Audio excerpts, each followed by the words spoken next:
Queridos irmãos e irmãs, hoje no Evangelho nós escutamos o texto de São Mateus referente ao encontro de Jesus com aquele jovem rico. Bem, queria salientar algumas coisas aqui para nós entendermos o Evangelho. Em primeiro lugar, naquele tempo alguém aproximou-se de Jesus e disse. Primeiro, o texto ele não diz quem é esta pessoa, não diz o nome dele, não diz se é homem, se é mulher. O texto ele vai construindo a imagem da pessoa aos poucos. É alguém que se aproximou de Jesus. Pode ser qualquer um de nós. A nossa vida, né? A humanidade. Nós tomados pelo pecado. Nós com boa vontade. Nós que fazemos algumas coisas, temos boa vontade. Me parece um jovem de boa vontade. Talvez uma pergunta sincera.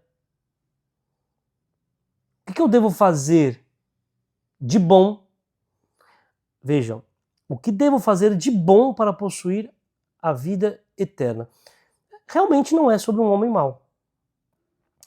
É sobre um bom homem que ainda não era livre. Bem, a pergunta dele me parece que ele está muito preocupado em garantir a eternidade. Ele está procurando uma obra que lhe garanta a eternidade. O que devo fazer de bom? É quase como se ele dissesse: Jesus, me dê uma última coisa que falta aqui na minha lista. Meu checklist não está completo. Eu preciso fazer algo. E Jesus ele desmonta essa lógica. E como ele desmonta? Por que tu me perguntas sobre o que é bom? Ou seja, ele apresenta, ele já vem dizendo: Senhor, o que devo fazer de bom?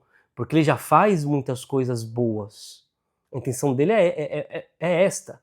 E nós vemos no desenrolar do texto, ele começa a dizer que ele já fez todas essas coisas, ele já cumpriu todos os mandamentos, ou seja, ele tem o checklist dele completo. Olha, eu já fiz tudo isso de bom, não me falta nada. O que mais que eu tenho que fazer de bom? O que me falta? Então Jesus ele pergunta, mas por que me perguntas sobre o que é bom? Um só é o bom. Ou seja, você já cumpre muita coisa, você já faz bem muita coisa, mas um só é o bom. Você não tem vida espiritual. Você não é meu amigo, você não tem uma vida de comunhão com Deus. Você não tem uma vida de comunhão comigo. Muitas coisas que você diz boas, que talvez sejam boas, talvez você faz bem, mas o que me importa é o teu coração. Você não tem o meu coração. A vida espiritual não é um checklist. A vida eterna não é um prêmio que nós conquistamos acumulando boas obras. Isso não faz parte da vida eterna. Bem, e a conversa continua. Se tu queres entrar na vida eterna, observa os mandamentos. O homem pergunta, aí nós já sabemos que é de fato um homem. Quais mandamentos?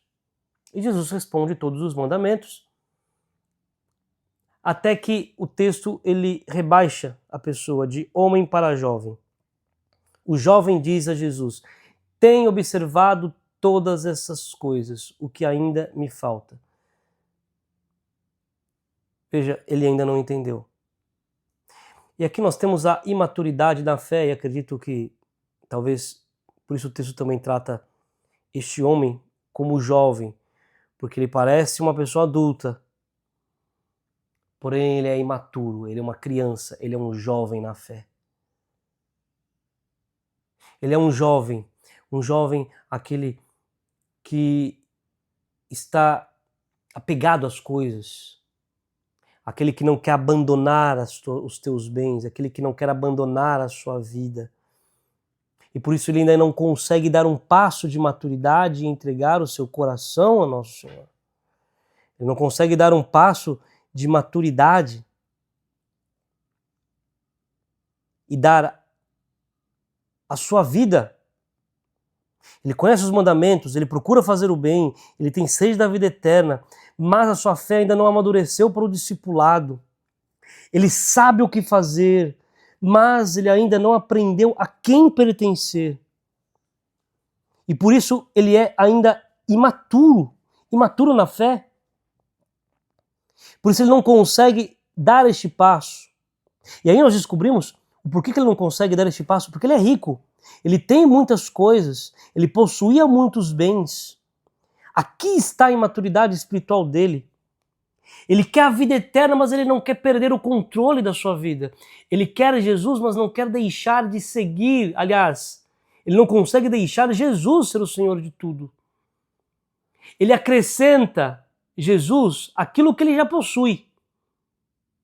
Mas Jesus ele não veio para ser somente um item da vida espiritual. Jesus ele vem para ser o centro da vida espiritual.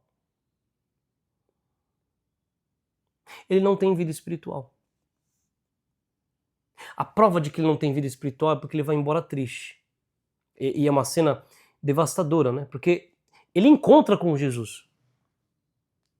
Ele encontra com Jesus.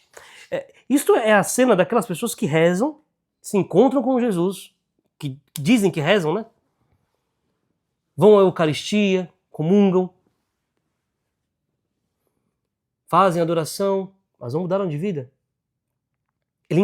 Aquele jovem encontrou com Jesus, tocou em Jesus, estava do lado de Jesus. Jesus olha para ele com amor. Jesus revela para ele o caminho, mas ele não conseguiu dar o passo seguinte. É aquele que quer Cristo, mas não quer perder aquilo que impede de pertencer totalmente a Cristo. Bem, a maturidade espiritual não é saber cada vez mais as coisas sobre Deus. É ser cada vez mais capaz de entregar a Deus aquilo que Ele pede. Uma criança espiritual pergunta, o que eu ganho? Uma alma amadurecida pergunta, o que o Senhor quer de mim? Um jovem, ele quer Jesus e suas seguranças. Um discípulo maduro, ele é capaz de dizer, Jesus, ele é o bom, ele é a minha segurança. E talvez exatamente isso que a pergunta desse jovem deixe para nós esse tom de que é uma coisa muito atual, o que ainda me falta. Bem, você já fez muita coisa, agora falta uma, deixar que eu seja o dono da sua vida, tornar-se meu discípulo realmente. E aí que o evangelho deixa de ser simplesmente uma história do jovem rico. Ele passa a ser aquela pergunta para cada um de nós. Né? Eu quero ser apenas uma pessoa boa diante de Deus? Ou eu quero realmente seguir Jesus? Eis a nossa escolha. Que nós possamos nos desapegar dessas coisas, né? Que nós possamos dar um passo de maturidade na fé. Começarmos a rezar direito, vamos começar a rezar, perguntar as coisas para o nosso Senhor. Deixar que Ele realmente conduza o nosso caminho.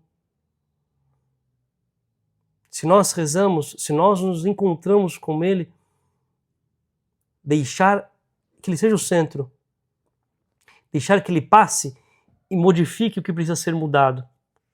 E transforme para que nós possamos nos converter. É isso que nos levará ao céu. Ter vida íntima com o Senhor. Ser amigo do Senhor. Ser amigo do Senhor aqui. Para passar a eternidade com Ele na glória. Louvado seja nosso Senhor Jesus Cristo. Para sempre seja louvado.